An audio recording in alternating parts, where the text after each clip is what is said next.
Hey y'all. So it's your girl Vela Lash Bar. So a lot of you guys have been asking the most question, how do you wax? And a lot of y'all saying, well, I went to school and I know how to wax and I understand wax and waxing is easy.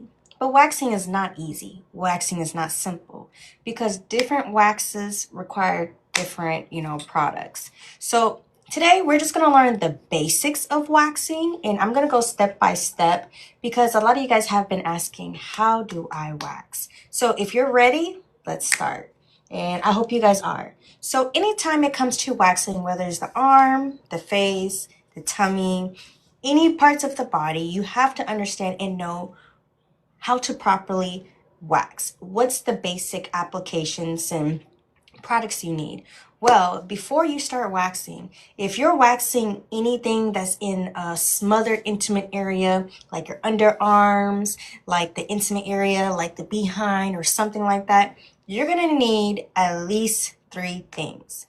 And one is this. You don't have to get this brand, but I'm gonna show you. You're gonna need a pre-dep or pre-apple.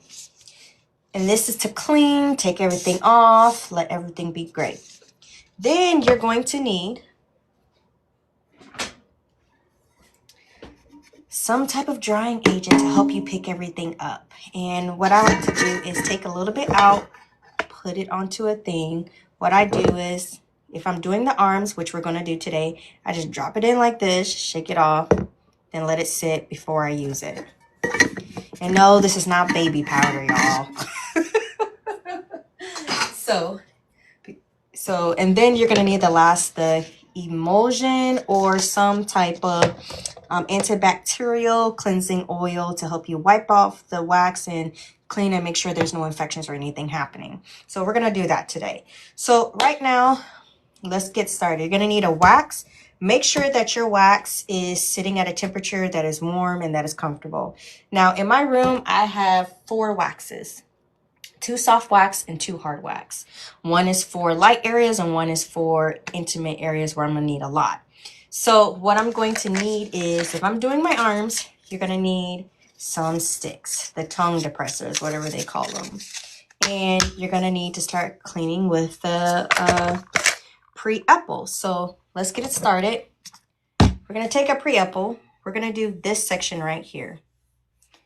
And we are going to cleanse it off. You always need to clean because you can't put wax. We're going to use hard wax, by the way, today. You can't use wax on dirty skin. So you're going to clean it as much as you can. When you clean it, you should see a difference. It should be shiny. It should be showing that, look, you're getting all the oils and stuff off. If you don't see that, And when you are with a client, always, always, always, always make sure you use gloves. I'm not using gloves because I'm doing myself right now. But I'm going to show you how to wax and how to go about it. And I don't want to hear anybody tell me, this is the best brand. No, it doesn't matter what brand you use. You should always have the same basic principle foundation. Always, always, always. After you're done cleaning with your pre-apple or your pre-dep, remember how we dipped our cotton pad into the powder? Then you see this? You're going to put it in the area where you're about to wax at. You need to make sure when you put it in the area, right? It's on, but it dissolves. This way, it helps for the wax to stick and, get going. Now, I want to tell you guys something. And I want to show you guys something. If your wax, and we're going to look at it real quick. So this is hard wax. If your wax is too hot, it's going to be runny. You can't use it. You really can't. So this is a no-go. It's not ready. We're not going to use it, okay? But I had to put this on because I just put new one in there. So let's get this stirred up and stuff. But you can't use it.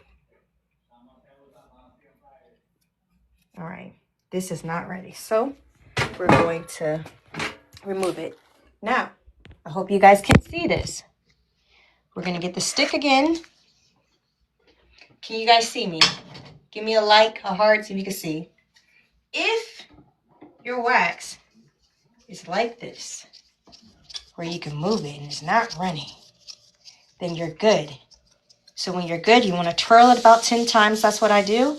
Then you want to put it down. It should not be hot to the touch where you can't even use it on yourself. It should be warm. You want to make sure you use everything. Where you do the roundabout is where you're going to flick and remove the wax this way. So if I put it this way, you're going to remove the wax this way. How you remove the wax, don't remove it upwards, remove it directly this way. So let me give you a perfect example. Hopefully you guys can see it, because a lot of you guys have been asking me.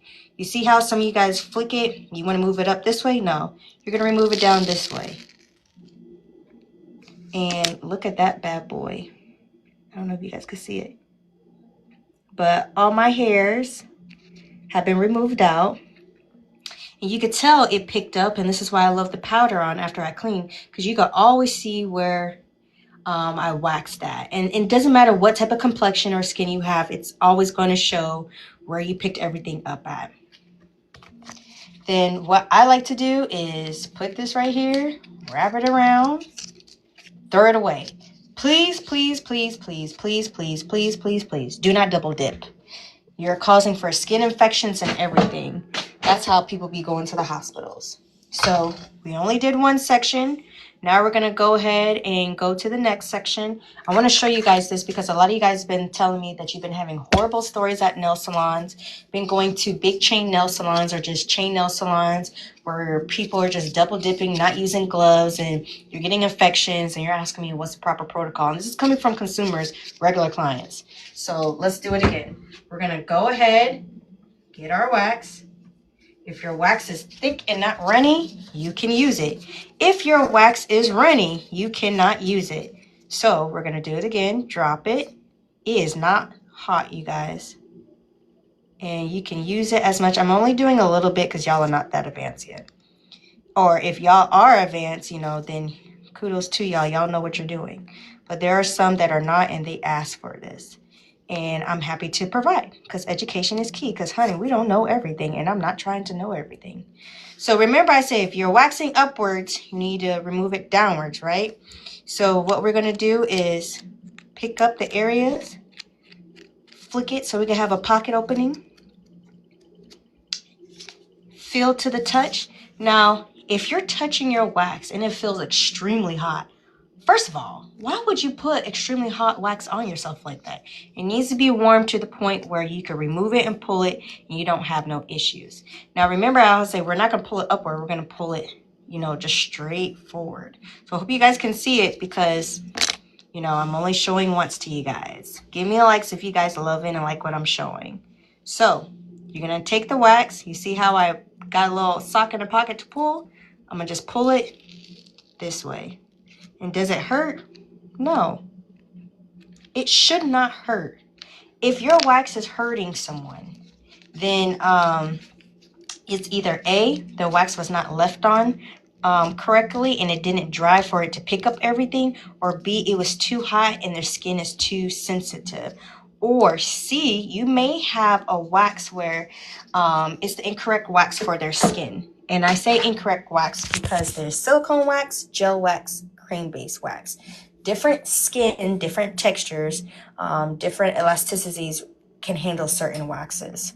Now, after you are done waxing your client and you picked everything up and you took a look and, you're like, oh, okay, this is good. You could touch it with your gloves on. I'm only touching it because this is my skin. This is for educational purposes. Then you're going to take your your post-step, and you're going to take the oil. Now, I like to use our oil. This is ours, which we sell on, TikTok. And what I'm going to do is pick up, and I'm going to add 1 drop. Here's why. You see this little drop that's right here? This bad boy smears everywhere. And you don't need to have so much. Look at that. Just wonderful. If you guys want to know where to buy our oil, it's on our TikTok shop. And you guys should have free shipping and $5 off. So if I was you, go look at it. But you put it on there. let it sit. Now, some people's bodies, I don't know, but have you ever just gotten your brows waxed and everything like that? And then, like, you know, your brows, they start bumping up. Let me tell you why your brows are bumping up. Because a lot of people are using alcohol base where a lot of people's skin is sensitive to it. So after they're done waxing you, you should make sure they use an oil base. Before they start waxing you, you should make sure they use an oil base. Not witch hazel, not astringent, not something that's going to overly dry your skin, because that's opening up all the pores. But I hope this helps with you guys today. Thank you for joining me. See you guys later. Bye.